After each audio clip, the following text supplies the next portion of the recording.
दोस्तों के साथ नाइट आउट किसे नहीं पसंद है। बिना टाइम देखे, बिना किसी प्रिपरेशन के दोस्तों के साथ रात में घूमना, बहुत डिफरेंट प्लेसेस को एक्सप्लोर करना और सिर्फ मज़े करना बिना किसी टेंशन के। पर क्या हो कि यही नाइट आउट आपके लाइफ का सबसे बड़ा ट्रॉमा बन जाए। ऐसा ही कुछ हुआ लखनऊ में रहने वाले अखिल के साथ। देखेंगे इस पूरी स्टोरी में आखिर क्या हुआ और कैसे एक नाइट आउट बन गया इसके पूरे लाइफ के ट्रॉमा की वजह। कहानी की शुरुआत होती है अखिल के साथ।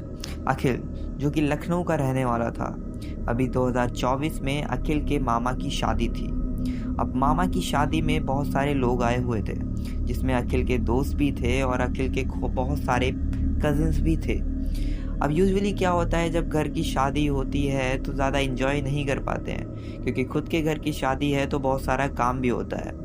तो ये ऐसा ही कुछ हुआ अखिल के केस में। पूरा दिन अखिल बस काम करता रहा, छोटे मोटे काम जो शादी के होते हैं, जितनी भी अरेंजमेंट्स होती है वो सब देखता रहा। अब शादी तो मोस्टली ख़त्म हो चुकी थी, रात के कुछ 10:30 बज रहे थे।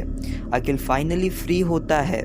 अखिल और वो उसके दोस्त, उसके 3 दोस्त जो कॉलेज के बहुत ही जिगरी थे, वो सब साथ में बैठते हैं। बड़े दिनों बाद अखिल अपने दोस्तों से मिल रहा था और बातों ही बातों में अखिल का एक दोस्त शिवम कहता है कि भाई इतने दिन बाद मिले हैं तो यहीं बैठे रहेंगे क्या, चलो गेड़ी मारते हैं, चलो नाइट आउट करते हैं लखनऊ में और एक्सप्लोर करते हैं जैसे हम अपने कॉलेज के समय पे किया करते थे।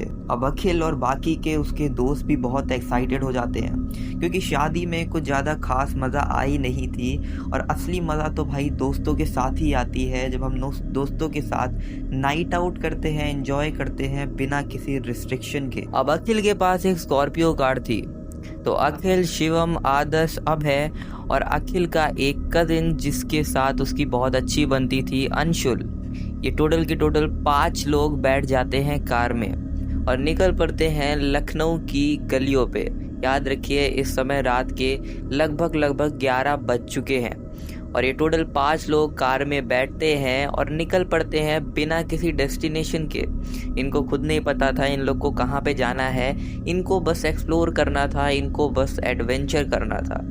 पास ही में निकलते ही इनको कुछ ढाबा या दुकान दिखाई देती है, वहाँ से ये थोड़ा बहुत अपने लिए स्नैक्स और बर्गर वगैरह ये सब पैक करा लेते हैं, ताकि ये रास्ते में पूरा एडवेंचर करते हुए, पूरा खाना पीना खाते हुए पूरा आज एंजॉय करने वाले हैं इस पूरी की पूरी रात को। अब अखिल स्कॉर्पियो को ड्राइव कर रहा था। रात का समय था, लगभग 11 साढ़े 11 के आसपास बज रहे थे। इन लोग को निकले हुए 5-10 मिनट ही हुए थे। शिवम और आदर्श दोनों लोग इंस्टाग्राम पे स्टोरी बना रहे थे और शिवम इंस्टाग्राम पे लाइव चला गया था और अभय और अंशुल अपनी जान पहचान कर रहे थे। जैसा कि मैंने बताया कि अंशुल एक कजिन था अखिल का, तो वो इसके दोस्तों को नहीं जानता था, तो आपस में मज़े कर रहे थे। स्कॉर्पियो के सारी की सारी विंडोज़ खुली हुई थी, ठंडी ठंडी हवा चल रही थी, बहुत ही अच्छी वाइब आ रही थी लखनऊ की। अगर आपको मैं थोड़ा सा बताऊं तो लखनऊ में यूजुअली 11 साढ़े 11 12 बजे तक बहुत ही खाली हो जाता है। लाइक आपको हार्डली कोई इंसान दिखेगा आउटर एरियाज़ में। मेन एरिया में तो आप दिन भर बहुत सारी भीड़ लगी रहती है, पर आउटर एरियाज़ में आपको 10 11 साढ़े 11 बजे के बाद हार्डली ही कोई भीड़ या गैदरिंग दिखेगी। तो पूरी खाली रोड थी। लोग थोड़ा आउटर एरिया में जा रहे थे तो रोड पूरी खाली थी, दोनों साइड में खेत थे, दोनों साइड में फार्म्स थे, ज़्यादा कोई घर वगैरह नहीं थे, रेसिडेंशियल एरिया नहीं था। और अखिल ड्राइव कर रहा था, सबको बहुत ही मज़ा आ रहा था। चलते ही चलते इन लोग को दिखता है एक लॉन। ये लॉन था, ये लॉन यूजुअली यूज़ होता था 31 दिसंबर के लिए, जब फायर क्रैकर्स यूज़ होते थे, जब फायर क्रैकर होता था और बहुत ही ज़्यादा सेलिब्रेशन किया जाता था। ये लोग उधर रुकते हैं, थोड़ी देर थोड़ा आसपास में एक्सप्लोर करते हैं उस लॉन को। बाकी उधर को ज़्यादा एक्सप्लोर करने वाला था नहीं, क्योंकि वो एक लॉन था और पूरा खुला आसमान था। क्योंकि यूजुअली जैसे मैंने आपको बताया 31 दिसंबर के सेलिब्रेशन के लिए वो यूज़ होता था, तो जाहिर सी बात है बस फायर क्रैकर्स को जलाने के लिए, सेलिब्रेशन के लिए वो यूज़ होता था। ये सब थोड़ा बहुत बोर हो जाते हैं, तभी अखिल कहता है कि इधर ही थोड़े से दूर में एक जंगल है जहाँ पे हम लोग एक्सप्लोर कर सकते हैं, जहाँ पे शायद एक ट्राइब रहता है ये सब लोग और एक्साइटेड हो जाते हैं, वापस से अपनी स्कॉर्पियो में बैठते हैं और निकल जाते हैं उस जंगल की ओर। ये जंगल लखनऊ के एकदम बॉर्डर पे था, लखनऊ के एकदम आउटर एरिया पे था। रास्ते में ही इन सबको, जब ये उस जंगल की तरफ बढ़ रहे थे, इनको एक चाय की टपरी दिखती है। अब ये सारे के सारे ही लोग, अगर हम सब कज़िन को हटा दें, तो इन लोग को स्मोकिंग की आदत थी।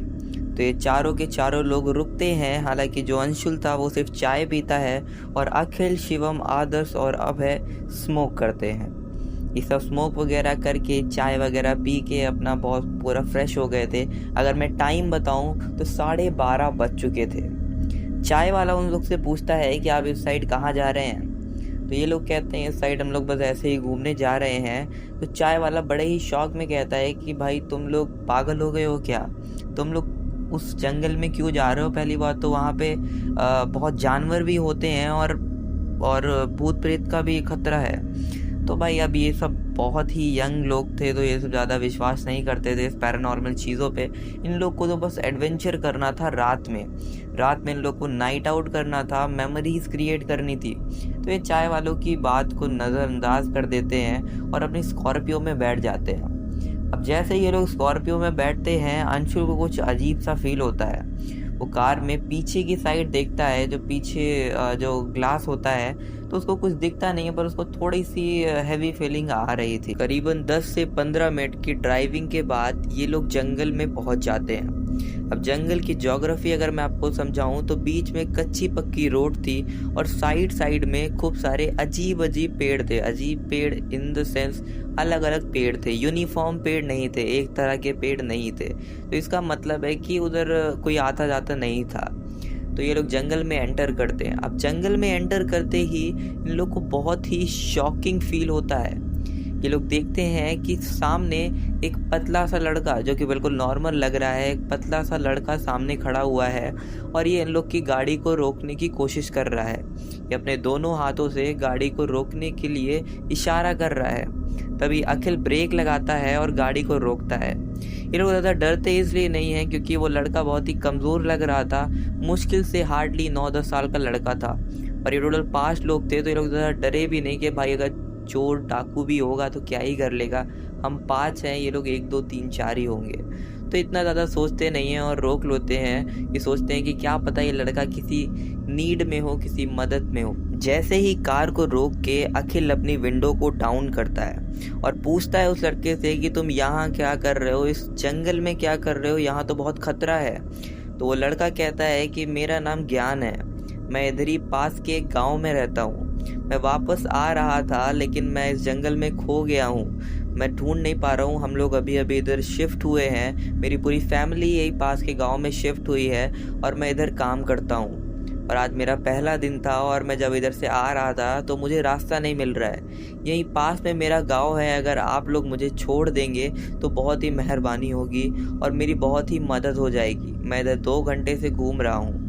तो अब ये सारे लोग को भी दया आ जाती है। ये सारे लोग सोचते हैं कि ये छोटा सा लड़का है, खो गया है, इसको अपनी डेस्टिनेशन तक पहुंचा देते हैं और मज़े करते हैं। ये लोग जंगल, अब मैं अगर आपको बताऊं तो जंगल बहुत ही बड़ा था, छोटा जंगल नहीं था। कुछ नहीं तो 4-5 किलोमीटर के एरिया में ये जंगल फैला हुआ था। ठीक है, ये उस लड़के को कार में बैठाते हैं, एकदम पीछे वाली सीट में स्कॉर्पियो की। वो लड़का शांति से बैठ जाता है। 2-3 किलोमीटर ये लोग ड्राइव आगे करते हैं। अभी भी जंगल ही चल रहा था, दूर दूर तक कोई भी गांव नहीं दिख रहा था।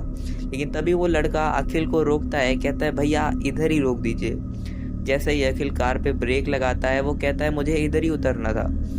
बाकी के सारे दोस्त बहुत ही शौक थे क्योंकि यहाँ आसपास में कोई गांव नहीं दिख रहा था, अभी भी ये जंगल ही था।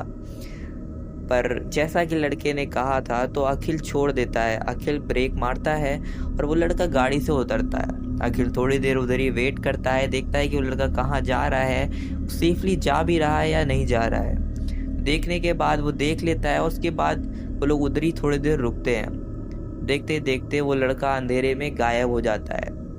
अब अंशुल को टॉयलेट आ रही थी और ये लोग भी बहुत देर से ड्राइविंग कर रहे थे। तो ये लोग वही जंगल में, थोड़ा सेफ स्पेस लग रही थी, थोड़े कम पेड़ पौधे थे, तो ये लोग उधर ही अपनी गाड़ी पे ब्रेक लगाते हैं, उधर ही रुकते हैं।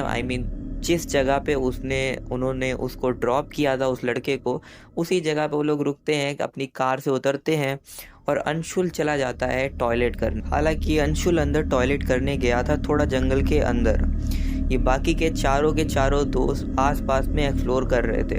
अपने साथ जो चिप्स लाए थे, वेफर्स लाए थे, कोल्ड ड्रिंक वगैरह लाए थे, वो सब पी रहे थे और अपना ही अलग डिस्कशन कर रहे थे और आसपास के एरिया को एक्सप्लोर कर रहे थे, क्योंकि वहाँ पे ज़्यादा पेड़ नहीं थे उस जिस एरिया में वो अभी थे। पहले तो बहुत सारे पेड़ थे, पर अभी थोड़ा वो खाली एरिया था, बीच में रोड थी और अगल बगल भी एकदम फ्लैट एरिया था। टोटल 10 से 15 मिनट बीत चुके थे, पर अभी तक अंशुल आया ही नहीं था।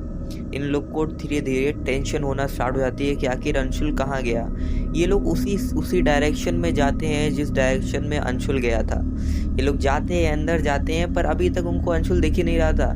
ये लोग कुछ नहीं तो 50 से 100 मीटर अंदर चले जाते हैं, पर अंशुल दिख ही नहीं रहा था। अचानक से बहुत ही तेज चिल्लाने की आवाज़ आती है। ये लोग उसी डायरेक्शन में भागते हैं, चारों के चारों लोग, और देखते हैं कि अंशुल एक बरगद के पेड़ के नीचे पड़ा हुआ है। बहुत ही अजीब हालत में पड़ा हुआ है, वो एकदम लेटा हुआ है स्ट्रेट। शायद उसने उधर ही टॉयलेट की थी। ये लोग देख के बड़े ही शॉक हो जाते हैं कि अंशुल को क्या हो गया है। ये सब लोग जाते हैं, अंशुल को उठाते हैं। जो इनके हाथ में पानी वगैरह था, जो भी लिक्विड था, हालांकि जो कोल्ड ड्रिंक था, जैसा कि बताया गया है, वो लोग उसके फेस पे कोल्ड ड्रिंक स्पिट करते हैं। वो डालते ही वो थोड़ा सा होश में आता है। वो लोग उससे पूछते हैं कि भाई क्या हुआ है यार, तुम इतनी तेज चिल्लाए क्यों और तुम इधर बेहोश होके क्यों पड़े हुए हो। ये सारे के सारे दोस्त अंशुल से पूछने की कोशिश कर रहे थे कि आखिर क्यों ये इधर पड़ा हुआ है और क्यों उसने चिल्लाया था। तभी इन लोग में से एक की नज़र, आदर्श की नज़र जाती है बरगद के पेड़ के पीछे। उसे 2 चमकती हुए आंखें दिख रही थी और धीरे करते करते उसे एक पूरा का पूरा बॉडी स्ट्रक्चर दिखने लगा। वहाँ पे वो देखता है कि एक क्रिएचर है जो कि भालू जैसा है, जिसकी आधी शरीर तो भालू जैसी है, पर जो आधी शरीर है वो एकदम इंसान के फिगर में है।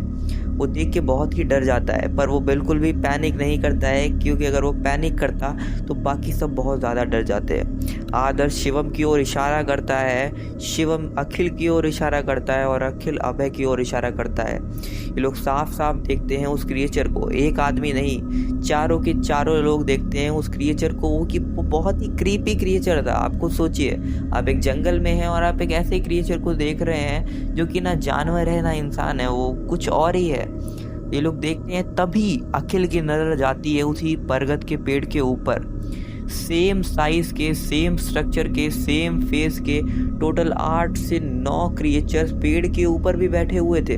इन लोग की हालत खराब होती है। हालत खराब होती है किस तरीके से अंशुल को उठा के अपनी कार की तरफ भागते हैं। कार के अंदर अंशुल को रखते हैं और तेजी से कार को भगाते हैं। जैसे ये लोग कार को भगा रहे थे, 100 मीटर जैसे ये लोग ट्रैवल करते हैं, उन्हें वापस से ज्ञान दिखता है।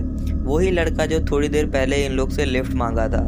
ये लोग सोचते हैं कि ये लड़का भी मुसीबत में होगा, तो ये लोग गाड़ी रोकते हैं। जैसे ही ज्ञान वापस से उनकी गाड़ी की तरफ आता है, ये लोग बिल्कुल ही शॉक्ड रह जाते हैं। ज्ञान का फेस बिल्कुल चेंज हो रहा था उसी क्रिएचर की तरह। उसके चेहरे पे बाल आ रहे थे, उसकी आंखों में एक अलग ही चमक थी, रेड कलर की लाइट निकल रही थी। वो लोग देख के शॉक्ड हो जाते हैं। जल्दी से अखिल अपनी विंडो बंद करता है और कार भगाता है। तभी अखिल के पास एक कॉल आता है। वो कॉल को पिकअप करता है और सारी बातें अपने दोस्त को बताता है, समीर को। समीर कहता है कि भाई तुम लोग पागल हो गए हो क्या? उस जंगल में 1 महीने से बड़ी ही अजीब एक्टिविटीज हो रही हैं। एक लड़के की डेथ हो गई थी जो कि सबसे लिफ्ट मांगता है उस एरिया में, और तुम लोग उस एरिया में रात के 1-1:30 बजे घूम रहे हो। समीर कहता है कि मैं यहीं पास ही में हूँ, थोड़े से पास वाले गांव में हूँ, तुम लोग जल्दी से उधर आ जाओ। अभी भी अंशुल बिल्कुल अनकॉन्शियस था। अंशुल की हालत बहुत ही खराब लग रही थी। ये लोग जैसे तैसे करके समीर के पास जाते हैं। समीर अंशुल की हालत देखता है और सीधा हॉस्पिटल लेके भागते हैं उसको। ये लोग हॉस्पिटल में जाते ही अंशुल का थोड़ा बहुत ट्रीटमेंट होता है। डॉक्टर कहता है कि अंशुल तो अब थोड़ा ठीक है, इसको आप ले जा सकते हो। 2-3 दिन अंशुल एडमिट रहता है। इन लोग के सबके घर वाले इन लोग को बहुत डांटते हैं कि तुम लोग रात में कहाँ चले गए थे। ऐसे ही करते करते दिन बीतते हैं। अखिल के सारे जो कजिन्स हैं वो अपने अपने काम पे बिजी हो जाते हैं, अपने अपने शहर भाग चले जाते हैं। अखिल और उसका कजिन अभी भी, जैसे फैमिली फंक्शन था तो अभी भी ये दोनों लोग रुके हुए थे। अंशुल की हालत थोड़ी ठीक हुई थी। टोटल 2 हफ्ते बाद अखिल अपने घर पे सो रहा था। अब सुबह वो उठता है, देखता है कि सारे के सारे लोग बहुत सारे भीड़ बना के, बहुत सारा ग्रुप बना के खड़े हुए हैं। वो देखता है, बहुत ही स्ट्रेंज तरीके से सोचता है कि क्या हो गया है। और जब उसको पता चलता है कि आखिर में बात क्या है, उसके पैरों तले ज़मीन खिसक जाती है। उसको पता लगता है कि अंशुल की रात में ही डेथ हो गई है। ये सुनते ही मानो अखिल की पूरी दुनिया पलट जाती है। अखिल को बहुत ही बुरा लगता है कि उसके एक गलत डिसीजन की वजह से उसका एक कजिन उस दुनिया से चला गया। थोड़े ही दिनों बाद अखिल अपने बेड पे सो रहा था। रात के 2 बज रहे थे। ये एग्जैक्टली आसपास वही समय था जिस समय अंशुल और ये लोग सब लोग जंगल में गए थे। अब अखिल को एक सपना आता है। उस सपने में अंशुल आता है और अंशुल उसे कहता है कि भाई तुमने ये क्या कर दिया, तुम्हारी वजह से आज मैं जहाँ पे हूँ वहाँ पे मैं बहुत ही ज़्यादा सफ़र कर रहा हूँ, मैं इधर उधर भटक रहा हूँ, मुझे कुछ समझ नहीं आ रहा है, तुम्हारी एक गलती की वजह से मेरी पूरी की पूरी लाइफ बेकार हो गई। आज भी अंशुल को वो रात बिल्कुल क्लियरली याद है कि क्या क्या हुआ था। आज भी अखिल के मन में अंशुल के लिए बहुत रिग्रेट है। देखा आपने कैसे एक मस्ती मजाक ने एक जान ले ली, कैसे एक सिर्फ एक नाइट आउट एक ट्रॉमेटाइजिंग एक्सपीरियंस बन गया और उसमें एक जान चली गई। मेरा नाम है आर्यन शर्मा, आप देख रहे हैं आर्यन शर्मा यूट्यूब चैनल को ज़रूर सब्सक्राइब करिएगा ऐसी ही और स्टोरीज़ के लिए। मिलते हैं आपसे नेक्स्ट वीडियो में।